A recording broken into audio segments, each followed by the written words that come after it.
సమస్యలు లేని జీవితం అంటూ ఉండదు. ప్రతి ఒక్కరి జీవితంలో ఏదో ఒక సమస్య ఉంటుంది. మీ సమస్యలన్నింటినీ తొలగించే ఓం శ్రీ కనకదుర్గా జ్యోతిష్యాలయం. విద్యా, ఉద్యోగం, ఆర్థిక, కుటుంబ సమస్యలు, ప్రేమ, పెళ్లి సమస్యలు, వ్యాపార సమస్యలు, ఇలా ఏ సమస్యకైనా పరిష్కారము అనేది చెప్పబడును. అలాగే స్త్రీ పురుష వశీకరణము అనేది ప్రత్యేకంగా చేయబడును. లంక బిందెలు, గుప్త నిధుల గురించి కూడా చూడబడును, చెప్పబడును. Phone number 6302400814. మరియు ఏ ఇతర సమస్యలకైనా సరే శక్తి పూజలు చేసి పరిష్కారము అనేది చూపబడును. యంత్రాలు ఇవ్వబడను. మీరు ఎక్కడెక్కడో జ్యోతిష్యం చూపించుకొని నిరాశ చెంది ఉన్నారా? అయితే ఒక్కసారి గురువు గారికి కాల్ చేయండి. Phone number 6302400814. జై వారాహి మాత. Welcome to my channel. ఈరోజు మన వీడియోలో ఈ ఒక్క పదాన్ని కనుక మీరు అనుకుంటూ ఉంటే మీకు జరగవు అనుకున్న పనులన్నీ కూడా జరిగి తీరుతాయండి. మరి ఆ పదాన్ని ఎప్పుడు అనుకోవాలి, ఎలా అనుకోవాలి అనేది మనం ఈ వీడియోలో తెలుసుకుందామండి. ఎవరైనా మన ఛానల్ని కొత్తగా చూస్తున్న వారైతే please like, share and subscribe and support my channel. Video కనుక మీకు నచ్చినట్లయితే ఒక చిన్న లైక్ ఇచ్చి సపోర్ట్ చేయండి ఫ్రెండ్స్. అలాగే 10 మంది మిత్రులకు కూడా షేర్ చేయండి. ఇక మనకి చాలా కోరికలు ఉంటూ ఉంటాయి. ఒక 5 ఇయర్స్ నుంచో 6 ఇయర్స్ నుంచో మనము అనుకుంటూ ఉంటాము, ఈ పని అయితే బాగుండు, ఇలా జరిగితే బాగుండు అని అందరం అనుకుంటూ ఉంటాం కదండి. అయితే మన పనులు అవ్వటం లేదని చాలామందికి కూడా నిరుత్సాహము, నిస్పృహ అనేది ఉంటూ ఉంటాయి. అలా కాకుండా మనం ఈ ఒక్క పదాన్ని కనుక మనం ప్రతిరోజు కనుక అనుకుంటూ ఉంటే తప్పకుండా మనం అనుకున్న కోరికలన్నీ కూడా జరుగుతాయండి. కేవలం 3 వారాల్లోనే చాలామంది జీవితాల్లో అద్భుతాలు చూపెట్టినటువంటి ఈ ఒక్క మాటని మీరు తప్పకుండా అనుకొని తీరాలి. అయితే ఉదయం లేవంగానే అనుకోవచ్చు, లేదా మీరు ఏ పని చేస్తున్నా, బ్రష్ చేస్తున్నా, ఏం చేస్తున్నా, ఎలా ఉన్నా కూడా ఉదయం లేచిన తర్వాత అనుకుంటూ ఉండొచ్చండి.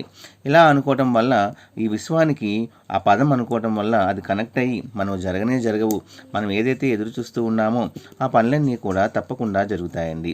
చాలామంది జీవితంలో అనుకున్నది అనుకున్నట్లుగా జరిపించినటువంటి చాలా సింపుల్ అయిన పదము ఈ పదము అందరికీ తెలిసిన పదమేనండి. అయితే మీకు ఇంకొక విషయము, మధ్యాహ్నం మనకి 11:45 నుంచి 12:15 వరకు అభిజిత్ ముహూర్తము అనేది ఉంటుంది.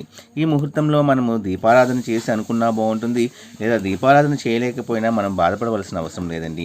ఈ ఒక్క పదాన్ని ఆ అరగంటలో మనం ఎన్నిసార్లు అనుకోగలిగితే అన్నిసార్లు ఒక 2-3 వారాలు కనుక మీరు అనుకుంటూ ఉంటే తప్పకుండా రిజల్ట్ అనేది మీ యొక్క కాన్సన్ట్రేషన్, మీ యొక్క నమ్మకం బట్టి తప్పకుండా ఆ పని అనేది జరిగి తీరుతుందండి. నేను ఒక చిన్న విషయంలో దానికోసము ఈ పదాన్ని అనుకొని చూశాను.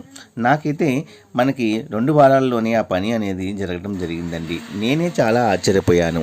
అటువంటి చాలా నమ్మశక్యమైనటువంటి ఈ వర్డ్ని కనుక అభిజిత్ ముహూర్తము అంటే మధ్యాహ్నం 11:45 నుంచి 12:15 వరకు అరగంట సమయంలో కనుక మీరు ఈ మాటను అనుకోండి. ఈ మాట అందరికీ తెలిసిన విషయమే.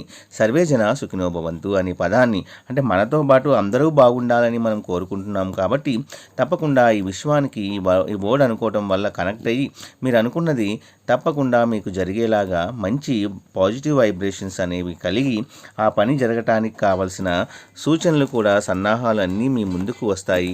ఆ విధంగా మీరు వెళ్తే తప్పకుండా మీరు అనుకున్న పని అనేది జరిగిపోతూ ఉంటుందండి. నమ్మకంతో ప్రయత్నిస్తే జరగదంటూ ఏదీ ఉండదు. అందులో మీ ఇష్టదైవాన్ని నమ్ముకొని మరి ఈ ఒక మాటని అనుకొని చూడండి. మీ జీవితంలో అంతా కూడా మంచే జరగాలని మనస్ఫూర్తిగా కోరుకుంటూ సర్వేజన సుఖినో భవంతు. మీరు అనవలసిన మాట కూడా సర్వేజన సుఖినో భవంతే.